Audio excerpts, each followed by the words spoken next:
Hala, si Boyong, nagpatuloy kay Mang Kipling. Tignan mo, princess, oh.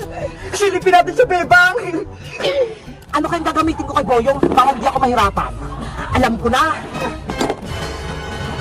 Boyong, handa ka na ba? Ready na tong pangtuli ko sa'yo. Mang Kipling, ano po yan? Lagari, tsaka malaking itak. Makunat na kasi ang putotoy mo, Boyong, kaya etong lagari yung gagamitin ko. Ayaw ko po niya, Mang Kipling, nakakatakot. Ngayon ka pa ba atras? Bahala ka, tutoksuin kang supot. Sige na nga po, Mang Kipling, magpapatuloy na ako. Yan ang gusto ko matapang. O siya, tanggalin mo na yung short mo at ilabas mo na si putotoy. Huwag pong masakit, Mang Kipling, ah. Hindi ito masakit, mabilis lang to. O siya, nguyain mo na yung daon ng bayabas para may pangugas ka mamaya. Sana kayanin ko.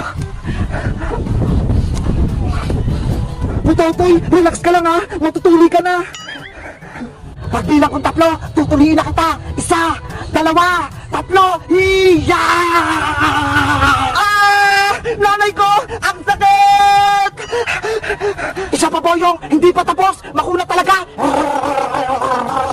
Hindi ko na kaya! Hay, Boyong! Gising! Lagot! Hindi na kaya ni Boyong! Ha!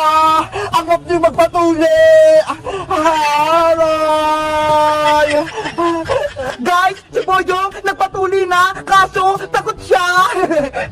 Kayo guys, may kilala ba kayo nagpatuli? Mag-comment lang kaya! Bye-bye!